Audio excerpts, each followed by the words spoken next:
Viral di media sosial, prediksi Presiden 2024 mendatang bukan Prabowo, tapi Gibran. Hal itu diungkapkan budayawan senior Eyang Jatikusumo. Menurutnya, nyawa Prabowo terancam, tidak akan bertahan lama di dunia. Mudah-mudahan tidak benar.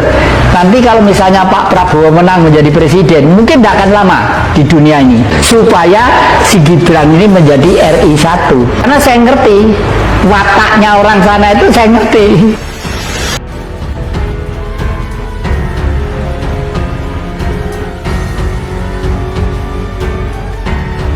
Saya merasa di belakang saya kekuatan yang besar. Saya merasa di belakang saya ada kekuatan. 3 Presiden Republik Indonesia. 3 Presiden Indonesia. Yang jelas, 1 Presiden Joko Widodo. Presiden ke-7. Juga jelas ada Presiden ke-6. Presiden SBY. Dan juga saya merasakan Presiden Abdul Rahman Wahid Gus Dur berada di belakang saya, berada mendukung saya, saudara-saudara sekalian. Bayangan saya, mohon maaf ini, mudah-mudahan tidak benar. Nanti kalau misalnya Pak Prabowo menang menjadi presiden, mungkin tidak akan lama di dunia ini. Karena saya ngerti, wataknya orang sana itu saya ngerti. Supaya maaf yang itu maksudnya tidak lama itu bisa diperjelas sayang. Tidak lama itu artinya umurnya. Gitu. Supaya si Gibran ini menjadi RI 1. Sekarang ini kalau Indonesia itu pemerintah itu waras ya. Penduduk Indonesia itu 360 juta kurang lebih. Kekayaan laut, kekayaan hutan, kekayaan mineral, dan semua potensi kekayaan negeri ini, manusia Indonesia itu tidak bekerja 1 bulan 6 juta itu loh megang duit per orang, meskipun tanpa bekerja, saking kayanya negara kita. Dan ini nanti kita hanya menunggu seseorang Satrio Pinilih. Satrio Pinilih itu tidak takut mati demi rakyat. Tenan iki aku kakek lagi ini wis pegel aku umur wis tuwek wis 80. Delok negeri ini saya susah. Nggih. Maaf yang ini ada sebagian orang itu yang mengatakan bahwa Mas Gibran itu termasuk menurut mereka itu Satrio Pinilih. Jenengan yang pripun tanggapannya? Satrio Pinilih itu retorika bahasa, retorika politiknya, penampilannya itu wis ketok tadi. Lale arek rodok beliut ngono mosok Pinilih. Yang banyak takut gue jadi presiden tau nggak siapa? Itu bangkir itu. Kita minta kredit, susahnya bukan main. Aduh, gue ini jenderal ini, legend. Begitu pensiun, minta kredit ke bank, nggak laku itu bintang-bintang. Bahkan di video tersebut Habibur Rahman mengatakan bahwa ya ini bercanda tapi agak serius. Itu maksudnya gitu ya serius gitu. Emang sih penyampaiannya bercanda, tapi maksudnya serius, maksudnya gitu ya. Memang Wakil Ketua Umum Partai Gerindra ini ingin orang-orang yang tidak memilih Prabowo itu istrinya, suaminya, pasangannya, atau menantunya dipecat aja. Meskipun penyampaiannya itu secara bercanda, tapi serius katanya. Dan yang aneh bagi saya gitu ya, Habibur Rahman dengan pedenya mengatakan bahwa ini semua untuk kebaikan katanya. Kebaikan kok cerai. Ini kebaikan macam apa ini?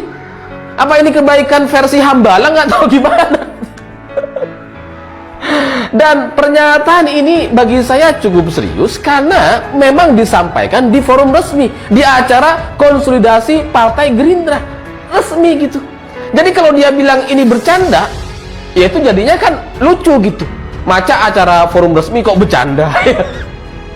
Jadi yang bercanda nampaknya penyampaiannya, tapi arahan dan instruksinya itu resmi. Itu memang benar-benar ingin disampaikan dan Prabowo tak mampu tahan lagi, akhirnya bongkar rahasia ini. Kami sebetulnya diberi nasihat, percuma Anda ke Mahkamah Konstitusi. Tetapi kami hormati sistem yang telah kami bangun. Di belakang saya adalah tokoh-tokoh reformasi, pejuang-pejuang demokrasi. Di tahun 66 mereka berjuang untuk demokrasi. Di tahun 98 mereka berjuang untuk demokrasi. Saya dituduh mau kudeta, saya dituduh calon diktator. Waktu saya memimpin 33 batalion tempur dan saya dituduh mau kudeta, saya tidak melakukan. Di hadapan rakyat Indonesia, di hadapan sejarah, saya buktikan komitmen saya kepada demokrasi.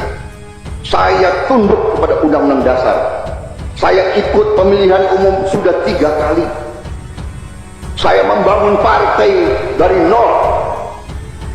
Saya datang dari bawah, desa ke desa, kecamatan ke kecamatan.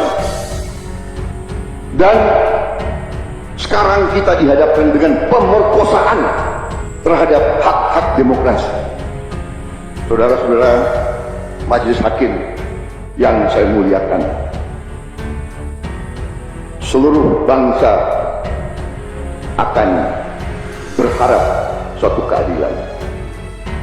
Katakanlah yang benar-benar dan yang salah-salah. Kami tidak mau berkuasa di atas ketidakbenaran. Kami tidak mau menerima mandat di atas kecurangan. Tetapi sangat sulit bagi kami untuk mengakui suatu rangkaian kecurangan yang demikian terstruktur, terencana dan masif. Apalagi ada upaya pembongkaran kotak suara. Saya juga tidak akan terlalu menguraikan, tetapi ketua-ketua partai kami di daerah, di kabupaten, rumahnya dibakar.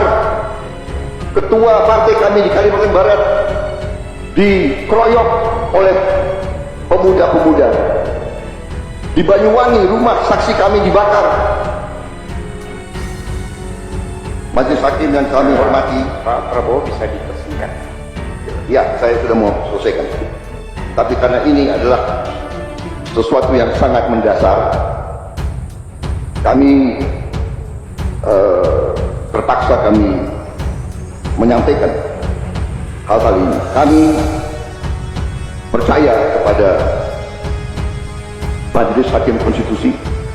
Kami mohon keadilan demi bangsa, negara, dan rakyat Indonesia dan demokrasi yang telah kita sepakati. Karena kalau keadilan tidak bisa kita dapat, kami sangat-sangat khawatir atas masa depan demokrasi, masa depan bangsa Indonesia. Akhirnya rahasia besar ini terbongkar sudah.